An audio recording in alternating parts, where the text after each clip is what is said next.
I think he गोष्ट कोणी ऐकली नसेल आतापर्यंत, तर मी कुठेच बोलू नये. ह्या प्रश्नाचं उत्तर मी पहिल्यांदा देतोय आणि हे ॲक्च्युली माझ्या भावाकडनं मला कळलं की ही स्टोरी हे कसं घडलं. अजित ज्यावेळेला कॉलेज आणि क्लबला ज्यावेळेला क्रिकेट खेळ होता त्यावेळेला अनेकशा मॅचेस असायच्या आणि त्याच्यात त्याचं एक ऑब्झर्वेशन हे होतं की लालचंद राजपूत, चंदू पंडित, सुभाष क्षीरसागर वगैरे हे सगळे त्याच्या बॅचचे होते. तर तिकडे मॅच चालू असताना हे एकदम गाणी वगैरे गात एकदम कॉन्फिडंट असायचे. आणि जे सरांचे स्टुडंट्स नव्हते त्या बऱ्याचशा बाकीच्या प्लेयर्समध्ये एवढं टेन्शन असायचं. ड्रेसिंग रूममध्ये सगळे एकमेकांकडे बघतायत, घाम येतोय थोडा की आता आपल्याला जायचं आहे आत खेळायला वगैरे.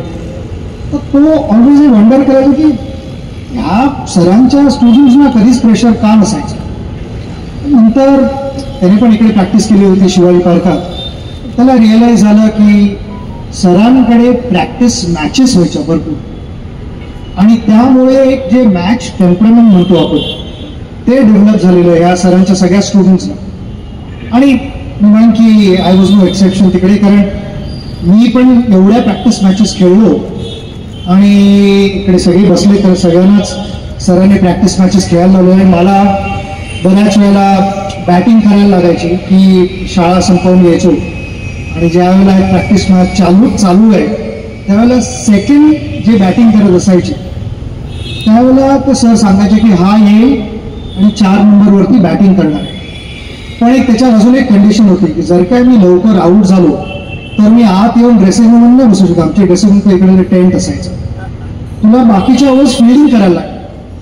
तर त्यामुळे काहीही झालं तरी आऊट नाही व्हायचं.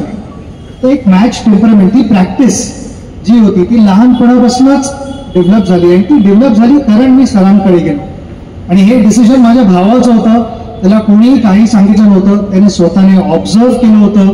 आणि ह्या ज्या सरांच्या क्वालिटीज होत्या की ना इथे 300 पासेस दिले होतं, ज्या ज्या वेळेला पाऊस नाही पडला त्यावेळेला सरांच्या ग्राउंडवरती प्रॅक्टिस मॅच असायची. नेट्स सकाळी असायचे किंवा मॅच झाल्यानंतर असायचे. पण ती विकेट एवढी खराब झालेली असायची पण सरांनी कधीच थांबवलं नाही की आता विकेटला थोडा आपण रेस्ट देऊया आणि कोणी प्रॅक्टिस नाही करायचे किंवा मॅचेस नाही करायच्या. क्रिकेट ऑलवेज चालू राहील.